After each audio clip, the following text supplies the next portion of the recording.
Hello, everyone. Welcome to another edition of Comics Live. Today we have with us Mark Romero from Addictor Media, uh, all the way from Florida. Welcome to the show, Mark. How are you? I'm doing good, Sarab. Thanks for having me on the show today. Thank you. Thank you for coming. You're always a lovely guest, and you've been one of our favorite creators as well. So I always love having you here. Um, Cool.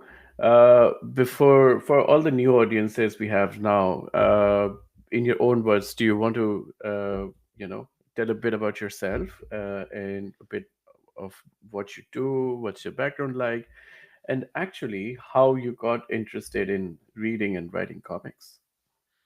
My name's Mark. I've been writing comics for the last few years. The other series that I write is Incident Report, which is also on Comics One. And Yeah, I run a company called Addictor Media. I'm one of the co-founders. Our company is based not just around comics necessarily, but like just about telling a story behind like fun things that we do. So like we do comics primarily, but we also have like enamel pins that we sell. But when we like do enamel pins, like we tell stories around them. So we just want to bring a little bit of like magic into every little thing that we do. That's kind of our goal is to uh, do everything with a story behind it. Um, and so uh, in terms of like how I got into comics, I feel like I take this answer and I answer it slightly different each time. Um, but I think it's probably just because it's a multitude of reasons why I've got into comics. Yep. Used to read like the old like Spider-Man comics, like the big like omnibuses that they would sell. So like that was my first like introduction into comics itself. Um, Mm. and my desire to like write comics and to just write in general is just from like my background to playing tabletop RPGs and hanging out with friends, telling stories with friends. And so this company that we started at Ignore Media is just the same sort of thing expanded on. It's me and my friends. We want to tell some cool stories, so we get together, we work together on comics, and we tell some stories. And that's always been a joy. And comics are especially fun because it's unlike any other like medium in the sense that like I write the script, then I go to the artist and like the artist transforms it into something new, something different. Mm. Um and I always like that effect on comics specifically because if you write like a prose novel, you write it and you're basically done. Maybe there's some editing. Um but for a comic it's a more collaborative experience and that's always been fun. And I've had the pleasure to work with a lot of really great artists who care a lot about the art that they do and the work that they do, and it's always fun seeing them like get excited about the uh, scripts and having them kind of like make their own tweaks and kind of make it their own, and then working together with them to like just create something like fantastical and brand new. That sounds so fantastic. I really love that. And I think I remember this very vividly from the third campaign of Incident Report that uh, after the first two issues in the third issue, you started expanding the world with a case file that you would send people as a part of the campaign, right? Yeah. And that's like I said, we just like creating stories. So like we thought it would be a fun way to expand it. And so Yeah. we created like a murder mystery in a box, but like a genre one. So like my wife and I really like murder mystery boxes.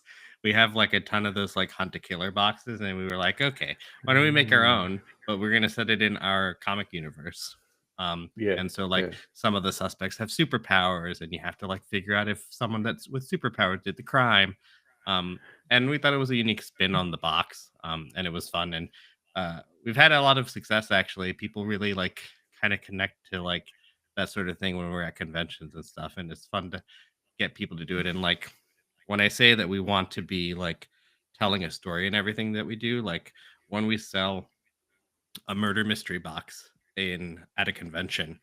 We sell them in these case file like they like they're not legitimate, but like they're fake legitimate because like we bought like Yeah. these like fake like evidence bags that we put all the content in. And like after we bought the evidence bags, we actually like saw them on TV because they use them in like cop shows, the same exact ones. um and like when someone buys it from us, we actually like sign the evidence bag to the new detective and like hand it to them, and that's really fun. That's fantastic. That's so Yeah. fantastic. No, amazing. But let's segue into the campaign, because that's what we are here for today. Tell us a bit about Bound by Words. Yeah, What so is it Bound by about? Words, it's our newest campaign that we have on BackerKit. It's our first comic campaign on BackerKit. It is a part of Printopia, which is a BackerKit event. There is a ton of other people, crowdfunding their books or their comics. And so ours specifically is about Siora and Madeline. Siora is like a rebel leader, so to speak, and Madeline is a bookstore owner. Um, and so Madeline has problems with like this prince that is trying to get rid of all these like children in the town that are orphaned. He's not really a nice guy. But in this meantime, she's writing letters to this woman who she doesn't know who she is, but she's sending books back and forth, and they've been having conversations. And eventually, she learns, and she's fallen in love with this woman, that it is this rebel leader that has been captured in a tower. And so that's kind of the story. It's a love story told through letters about a bookstore owner and the leader of a rebellion falling in love with one another. Right. That's fantastic. Wow. So is this like a one shot? Is this like a series? What's the plans for the story? It's going to be a short series. It's probably going to be no more than 3 to 4 issues. We're going to keep it pretty short. Um, it actually started as a just a small like. It sounds silly to say this, but like it started as like a rolling on a dice. I was trying to just practice writing new stories Wow. and I wanted to challenge myself. So I had like a bunch of different tables. I rolled 2 or 3 different things, and I got Griffin, Magic, and Tower. Um, and Ah. so that is why, like, you see on our page, like the tower that Sierra was captured in. You'll see a griffin in a lot of places on the page. So Hmm. from that initial prompt, I made a 10-page story because Right. my intention was to just do it as something for like an anthology that might have come up, and I would have had something Hmm. kind of in the wings. But I really kind of fell in love with like the characters in the story, um, and so I started to like reach out to a couple of artists to see Hmm. if anyone would be willing to do it. Um, and eventually, I wound up talking to Deborah, who is the interior artist for the book. And she was like, "Yeah, I want to do it."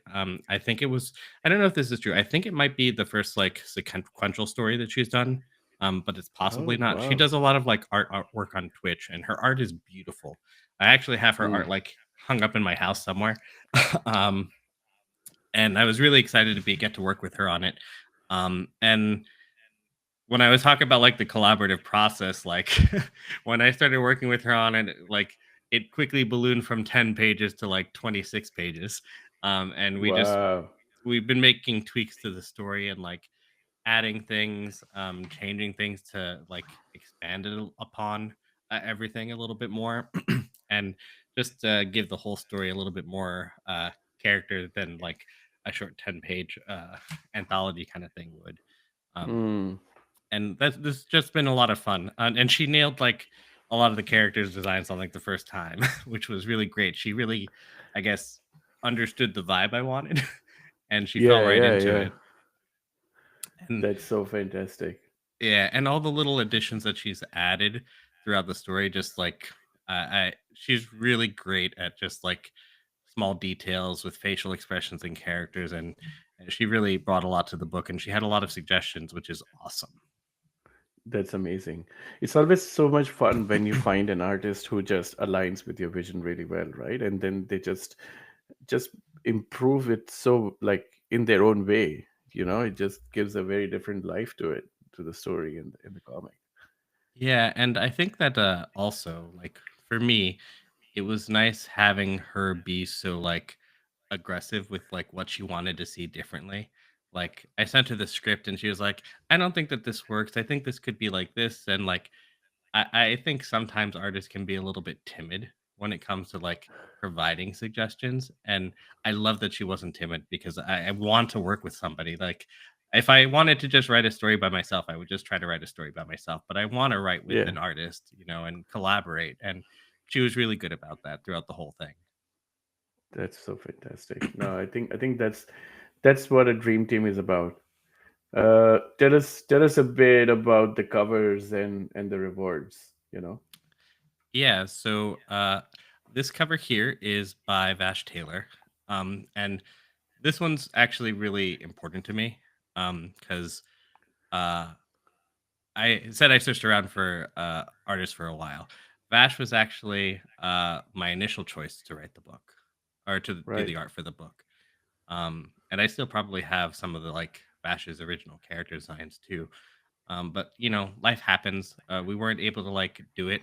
I think Vash had like work come up and stuff, so it didn't quite work out. But when I started making the book with B, I reached out to Vash again. I was like, "Hey, I know like we couldn't do the whole like book together, but like I'd really love if you would do a cover." And they were excited to do the cover. And they pitched me like, "We're gonna do like a Howl's Moving Castle homage," and I was like, "That sounds awesome! I love Howl's Moving Castle." And yeah, it's a really cool looking cover. I love the coloring that they do as well. I feel like it's so unique compared to the other color covers just because of the way that Vash was able to color it, and it's one of my favorites. It's really cool looking for me. Lovely. No, it is. It is. I love the watercolor feel to it. It just and how the sky blends in the background. I think like that's fantastic. Yeah, amazing. Yeah. What Um, about this one? this one is Natasha. I might be pronouncing the last name wrong. Alterici. Um, so Natasha's done a lot of work on um, a lot of like lesbian stories, and so she seemed like a really good fit for the campaign. We're doing like a sapphic romance, and she's done a lot of sapphic romances as well. Um, and yeah, she pitched this idea of like Madeline and Siora kind of like meeting each other through the page, which is I love the kind of Mm, like metaphoricalness of the like this page and the way that it looks. yeah, yeah. Yeah. No, absolutely. Including like the whole color grading that's at the top. Like it just works really well. Yeah. Yeah. Um Wow. yeah, so this one was a kind of a lucky color cover. And almost accidental in a way. Mm, Um so the artist for this cover is Stacy Lee. Um and Stacy Lee is uh a fairly big artist in the sense that like she's done like a ton of covers for like Gwenpool and Spider Woman. Um wow. and we reached out to Stacy a little bit last minute. Um but she was available, which worked out great for us. And so uh, we initially reached out to her because she has a lot of like Sailor Moon fan art. Um, Mm, and we wanted to do like a Sailor Moon homage cover with like Uranus and Neptune. But mm, uh, we reached out to two artists at once for this. And then I had to kind of decide who was doing the homage cover. Um, but we decided to give like Stacey kind of do her own thing. mm. And yeah, she nailed it. Her covers are all really like dynamic and fun. And that was basically the only thing that I gave her. I was like, I don't know what we want on the cover. Please make it Yeah, dynamic and fun.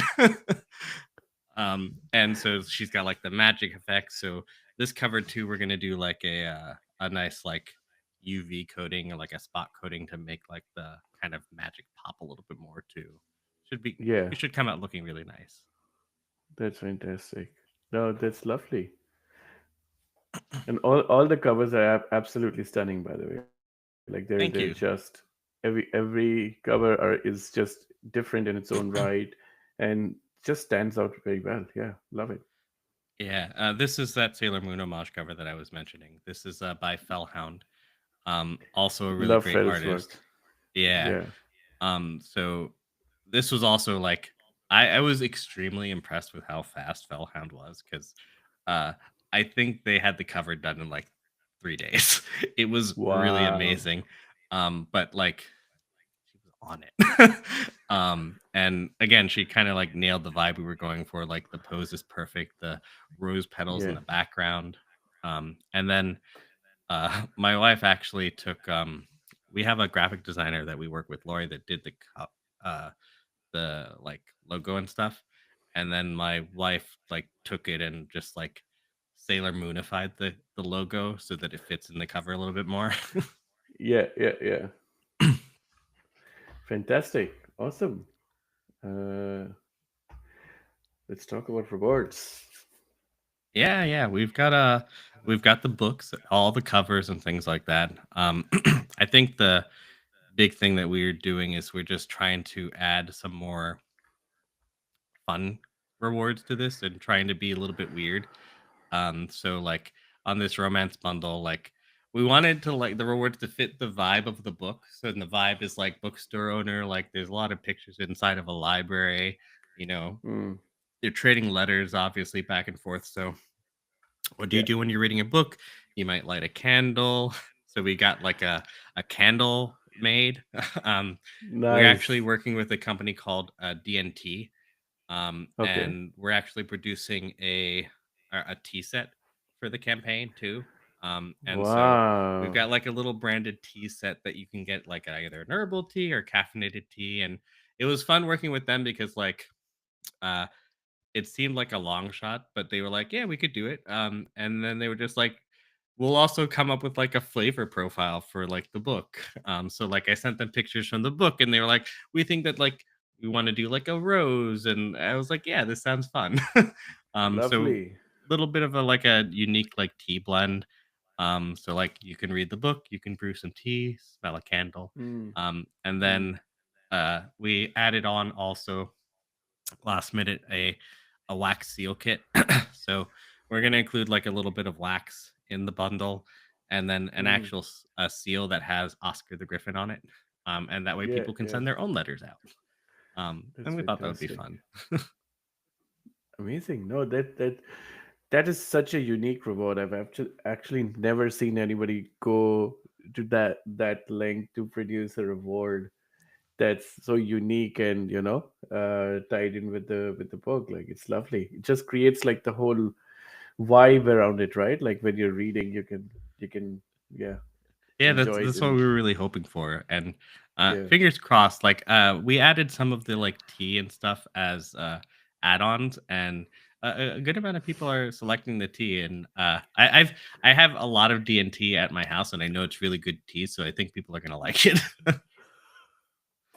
That's lovely. Amazing. um, the other cool thing about the campaign is also that we have like obviously we have a couple of enamel pins for returning backers and for people that did like the first 48 hours. They're also available as add-ons if you want. But since we do enamel pins as well, we wanted to make sure that like people that know us for enamel pins like also can come here and get some enamel pins, which will be cool. Um, Hmm. and we also have collab partners on this because Backer Kid is like really into collab partners for these events, and we have two really Hmm. awesome collab partners. We have if you can go to the collab section on the left side. Oh, that's the first one actually. Lesbians in Space 2. That's our like main Yeah. Oh yeah. The collab follower. section. Okay. Yep. Yep. And so uh William had reached out to me and was like, "Hey, I think we would do well together." And like his campaign popped up like lesbians in space too. Like, oh yeah, this is our audience. um, so he has a prose anthology with a lot of really great writers. And he had Amazing. this like extra short story that's a sequel to one of the stories in the anthology. So we took that, and basically, if you back both campaigns, you get the short story sequel. And then we also worked with Raleigh Draws, who has done like a lot of our pin designs. And they came up this with this like really cool like art print that'll act like is the cover for the book, for the short story. Yeah, yeah. That's fantastic. Yeah. And Wow. then that's our second collab partner, Collectors Guild Cafe. Um, and Ah. she's doing an enamel pin, and we did like a another art print with Raleigh where like all of our characters are kind of hanging out and making a chocolate souffle together. Because Mm, it's a plot mm. point from Collectors Guild Cafe. And then we're also going to include on the art print like an actual souffle recipe. We actually like a month ago we actually like made a bunch of souffles to try to like actually do like a real souffle recipe. I have tons of pictures. Not every souffle made it, but most did. Wow. um, That's so amazing. yeah, and both of our collab partners have been really fun to work with. So that's been nice. No, it always it's all it like obviously campaigns can be really daunting and as it is very intense. If you have good campaign partners and collaborators like that, it just adds to the fun of it and just lightens things up, and also Yeah. gives you a bit of probably like a crossover from their fans, and your fans go to their campaigns as well. So yeah, it just gives you a bit of cushion as well, right? So that's amazing. Yeah, and I think it doesn't show how many for Collectors Guild Cafe because it's kind of an unofficial collab. Backer can only let you do like a one-to-one collab, but like 50% of our backers also backed lesbians in space too. So like there is a lot of like people going to both. So which is fun. I Amazing. I, I really want to spread that art print around because it's so unique. Yeah, absolutely. Absolutely. Awesome. And you mentioned enamel pins. So there's obviously Yeah, a so lot of these are all of variety our now. enamel phoenixes. We've got baby ones, big ones, and then we also have our pride phoenixes, which are new. We actually, this is like half of my shipping setup in the back still. Um, we, Wow. yeah, I've got like the little scale there, and a couple of the boxes of one of the boxes of pins that are still there. But we spent the weekend mostly like packing orders and shipping them out. I actually brought them to the box mail post office this morning, so hopefully people will be getting their pride pins soon. So you're already starting to fulfill the campaign while it's already live? So not this campaign. So this the Pride Phoenix were from our campaign that we did. I want to say Oh, June, yeah, yeah. July. Yeah, but we are honestly going to try to like. I want to make it so that like we fulfill like fast. So like we've never run a comic book Kickstarter where or crowdfunding campaign where the book wasn't already done before. Even Bound by Words, like Bound by Words is probably like the least done that we've ever started a campaign on, and it's least done by the sense that like we've only lettered half the pages, but like the lettering will be done in like a couple weeks. Haley's actually Haley Rose Lyon, who's our letterer, has been really patient with me because I've been really slow because I've wanted to make like last minute tweaks and they're like, let me give you these 3 pages and these 3 pages, and then give me Yeah, another couple days so I can make some more edits. But she's gonna be done as soon as I send her the pages in like a few days. So yeah, uh, we'll be done with this before probably the end of next week, and we'll be ready to ship as soon as the funds hit the account from BackerKit. So we want yeah. to make sure that like because we're starting a new campaign at the end of October. So like we end this campaign in September, then we go to promote our next enamel pin campaign in October, and Mm, we want to make sure that like we're fulfilling consistently and as fast as possible because I don't want to be um we don't want to be one of those creators, and no offense meant to anybody, but like we don't want to be yeah, one of those creators that has like 5 campaigns running and like you're waiting for fulfillment on like four of them. Yeah, So like we're trying as we pick up the steam and start doing more and more crowdfunding campaigns, like trying to ship faster and faster. Um, yeah, yeah. No, I think that's a great thought. I think most uh you doing that takes most of the frustrations out of the backers, like they'll have peace of mind backing your campaign. And I think that's a huge thing, especially in these times when like shipping is becoming harder and harder.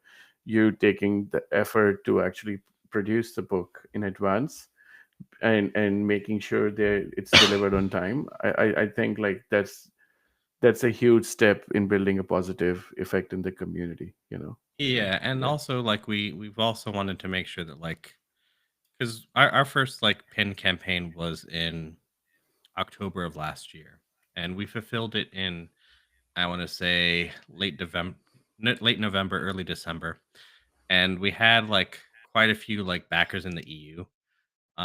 So when we ran our campaign this year, like I didn't want to leave the people in the EU like without the ability to like continue like getting their collection of like Phoenix pins. Like so like we Yeah, we yeah, we got our company fully like GPSR compliant. So like all of our pins and stuff like we can ship into the EU without any problem. Um yeah, yeah. uh wasn't unfortunately able to do that with the tea and candles, but I think that's going to be kind of the next step for us in the next like couple weeks to see if we can figure compliance out for those items. Yeah, yeah, those are like, I think, things that always get within the purview of, like uh, customs and whatnot. So it's always tricky with some of the items of that Yeah. nature. Yeah, but still, that's great. Like hopefully we can partner upon some things. I know it may not be there at the same level as this, but I know if like we do have like a lot of local producers who can create like really unique rewards like this. So we can probably see if we can Oh, collaborate on that's that. really cool. Yeah. Hmm. We This is one where I think we would. I was speaking with one of the local, like uh, they're like artists themselves, and they make like wood engraved key rings, and all that stuff, like really custom engravings within the wood. It's like they're really tiny, but they're really good to collect. They come out Oh, really pretty. yeah. Yeah. I've seen some of that work. I actually one of the creators that we talked to in Symmetry Creations, Matt Knowles, uh he just had his comic Tatsumi uh fund I think a couple months ago, and they did this really cool thing where they did like a wooden cover.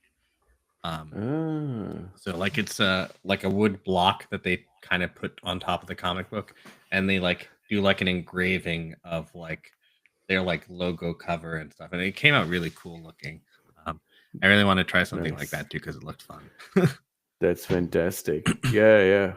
No, I think I think was it you? I think you guys did like a metal cover for Mythfall, maybe. Or am, Yeah, am I yeah, recollecting that correctly? Yeah. yeah. We have a metal cover for Mythfall. There's actually a metal cover in this campaign, but we're only offering it as an add-on. I figured like if somebody wants it, like they can add it on. um, Yeah, yeah. I, I probably didn't even I made the mistake of not even putting it in the list, but it's there. Hindsight. Yeah, yeah, yeah, yeah. That's fantastic though. Metal covers are fun. They're I feel like you can do so much with the covers, right? Just the Yeah. covers in comics, yeah. Cool, awesome. Let's. I think this is a good point, good time where I think we had this chat last time around. We talked about the top five pop culture things you like. Do you want to revisit that list and think about it now again? Top five pop culture things from today, from this week. Let me Yeah. think. it's gonna be a weird list. I feel like because I've been doing a lot of like odd media. Um, Doesn't need to so be a standard list, right? I feel like it's good. It's good that it's weird because then people will have more things to explore and find. So. yeah. So I will start with the last book that I read, which I had a lot of fun Mm, with. mm, Let me pull it up on my phone because I want to get the name of it right. So on our ADM Discord, we started like a book club, where we do like ah, we read a book every month, and like we've been doing like book discussions at the end of the month, and that's been fun. Um, but that means I also have to like explore a lot of books, and it was a good excuse to get me reading more. um, and it's worked. And one of the books that I got recommended by a friend that I'm hoping to bring into the book club is this book called The Adventures of Amina Al Sarafi. Um, it is right. a novel by S.A. I cannot pronounce the last name for the life of me. I can put it in the chat. Um, Yep. let me see, live stream chat. Uh, S.A. 40, I think it is. Adventures of Amina Al Sarafi. Um, Oh, and so, S.A. Chakrabarti. Yeah, yeah. oh, do you know the writer? Yeah, yeah. So S.A. Chakrabarti. So that's basically a Bengali name. Yeah. Oh, cool. Yeah. Um, Yeah. the book is really neat. It's I think the writer has also has a series called like The City of Brass. It's pretty popular. Um, Right. and this book is, I think it's a one off. But it is Mm, about this. It is takes place in our world, but it is like a fantasy version of our world. right. And the main character is this like pirate woman in like um I would guess like around the time of like the Crusades. And so she's like this pirate, and she's been retired for a few years. And like hijinks happen, and she ends up like getting back into pirating. And it's just a really cool story. Like it does a lot of really cool world building. And all of the characters are like really fun. Like Mm, she is like a like she's a very like religious pirate woman, but she's also yeah. like very much like a like cursing pirate woman, and like she's killing people, so she's got like this kind of thing of like, I need to repent, but also like this guy needs to die. Yeah, And yeah, that yeah.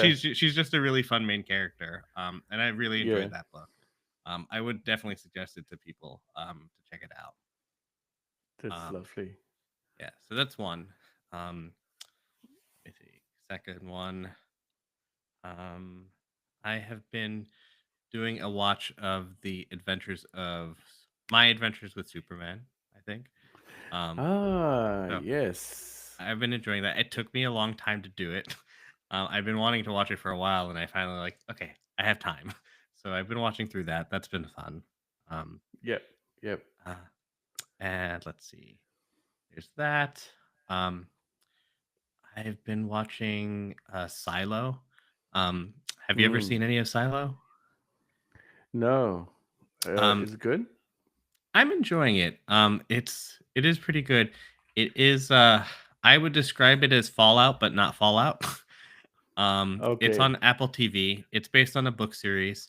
But basically like the characters are in like a vault. They're in a silo Mm. underground because something has happened above the silo a long time ago, and the land is not safe. I'm assuming it's some sort of nuclear war like Fallout. um Yeah, yeah, yeah. but it's got a lot of intrigue in it. There's a lot of like mystery elements to it. And Nice. that series has been a lot of fun. Um, Nice. so let's see. Nice. Book. What am I at? Three or four? Three. Yeah. Three. I'm Let's at do three. it. Okay, gotta come two more. I'm gonna cheat a little bit. But I'm excited about this. Um, I recently saw that they are re-releasing Animorphs. Um, Oh, okay. I'm really excited. They just released like a bunch of like new covers for Animorphs. Um, Mm, mm, and I really want to. I think I want to go and like reread the series. Like they started doing a yeah. graphic novel version of it a couple years ago, but now they're also Mm, really re-releasing the novels as novels. I assume that they're going to update them a little bit for modern times. Because there's some right. stuff that like wouldn't work now that would work in the 90s. um, Yeah, yeah, yeah. but if you don't know what Animorphs is, anybody watching, like it's basically like aliens secretly come to Earth and they're taking over. They're like the aliens are called the Yerks, and they're basically Yeah. like the gold from Star Trek or Stargate, and like invading Ah. people's brains, and like there's another group of aliens and they like get these kids that can like transform into animals. And this is a terrible like description, but it's a really cool book series. And it was the thing that like I read when I was little, and Yeah, uh yeah, I, I it also is like it's a book series for kids that is not about for not for kids. The yeah. ending of the series is very intense, Okay. but I would highly recommend it. It was a really good series. I think you can still find all of the older books on Amazon, but they are Mm. re-releasing like a new version of all the books too, which is Yeah, yeah, yeah. That's a good recommendation, I think. cool. Yeah, And have you? also I feel like, oh, sorry. I was gonna ask if you had ever read it yourself. No, but I think I've seen parts of the TV adaptation. I think it had a TV show, right? Yeah, I think the TV show didn't last long. It lasted like a season, Yeah. but I think it's where like I don't know if it was his first acting job, but I think like Sean Ashmore was on it. Um, Oh, okay. yeah, um, it was a really cool show. Well, Yeah. yeah, I don't remember much from the show. Maybe it's not as cool as I'm remembering, but I really love the properties. So Nothing from the 90s is as cool as it is. that's so true. Yeah. I was talking to somebody yesterday. I think like maybe the few things that have survived from that era are like either uh either movies of Paul Verhoeven or John Carpenter, and I think like Mm, those are the people who are really ahead of their time, and I feel like they've, you know, even their movies are the ones that have like survived some of the test of time. So yeah, yeah, yeah, yeah. yeah. Um, I feel like my fifth one has to be comic related. Um, Mm, and I went a few months ago down to Orlando. There's a really cool comic shop there called Gods and Monsters. Um, right. they have like it's a normal comic shop, but then they also have like a bar in the back that is like Fallout themed. So like you can get buy a book Wow, and then like read the book in like this Fallout themed bar. Um, but they had this that is huge lovely. like omnibus of There's Something Killing the Children, and I love Mm, that series. So I've been yeah, yeah, working my way through the second half of the series now, and I've been enjoying lovely. that a lot. Yeah, yeah, yeah, yeah. No, that is a very good series. I remember. I don't know if you know Richard Fairgray. Do you know him? Have The name you? is familiar to me. Yeah, he's an indie creator from LA. He's originally from New Zealand, but he's based in LA now. Mhm. But yeah, I was talking to him a while ago, and sorry, what were we talking about? I Uh, just lost my train of thought. There's Something Killing the Children, New Zealand, Richard Fairgray. Something is killing the children. Yeah, Okay. so I think he got the first two issues, the original Mhm. print and first two issues of Something is Killing the Children. And I think he said like he had like at some point people were gifting him and he had like 15 copies of it. Oh wow. uh, and at that point it was sold out everywhere, and the copies in secondhand market of first edition were like $750 a pop. Oh wow. and he may or may not have sold them for that price. Oh, wow. I guess everybody that knew him was like, "You're gonna love this book." That's hilarious. That's awesome. Yep, yep. That's. But having said it, like that's a fantastic book, and yeah. Yeah. Like it's a for name that like it sounds very. It's a bit of a downer, but it's a very like it's such a fun read. It I, never I, skims on that. Yeah, yeah. I read the first like I don't know where the like marker is. Like I read the story of like the first town that she goes to. yeah, And then I hadn't picked it up until a few months back when I went to the store and like saw that they had like the rest of the series. yeah, So I'm yeah. excited digging through the second half and like it's got a lot of fun vibes to it. Like it's kind of creepy, very actiony, and just yeah, really well done all the way around. Fantastic. No, I love that. I love that. Awesome. We're coming close to time, but before we go, I would like you to make an elevator pitch of the book. And while people are here, why should they back back the comic? You know, we have 24 hours, 20 hours left now. So let's do it, people. All right, elevator pitch. So, uh, Bound by Words is a story about Madeline, who has sheltered the children that the crown wanted to get rid of. She's always tried to keep her head down. She never meant to fall in love, least of all with the leader of the rebellion trapped away in a magic tower. Yeah, Siora, her revolution began, but it ended in chains. She was captured and sentenced to solitary confinement in a lonely tower, and she had all but given up until she had received Madeline's first letters. And so, with only days of freedom left, she's found love, but it may be too late. that's really good. Thank you. There's also stunning artwork, beautiful covers by some really fantastic artists. Yeah, get some There's tea. get some tea. Yeah, Yeah. exactly. Get a beautiful scented candle. It's always worth it, right? Yeah, Yeah. yeah. And I'm actually a huge fan of Haley Roslin's lettering work.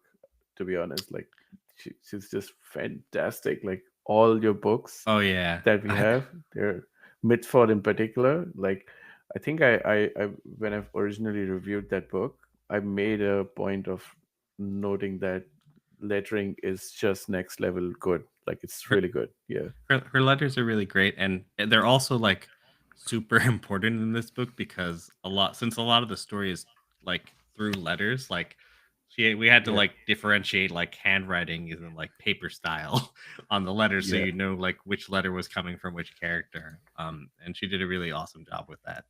And yeah, she's also messing around with like a manga style lettering, which I think she's Wow. had fun adjusting her style too. So Yeah. No, I think she's a real talent. It's amazing. Yeah. yeah, Cool. she definitely is. Awesome. Thanks again for coming on the show. I really appreciate your time and all the best for rest of the campaign, which is for next day. But I hope uh, for a lot of since you're such a great creator and put together such an amazing team. Also, you're like you care so much about the comics and the backers. I feel like I wish you all the success, Thank because you. It that's what means we need in comics, more good people. yeah, we're trying our best, you know. But thank you, Amazing. Saurabh, and thank you for having me. It's always great talking to you, and I really love what you're doing at Comics One. So it's really awesome. Thank you. No, appreciate that. uh, that's it for today, folks, but until next time, stay gold, everyone, and see you again.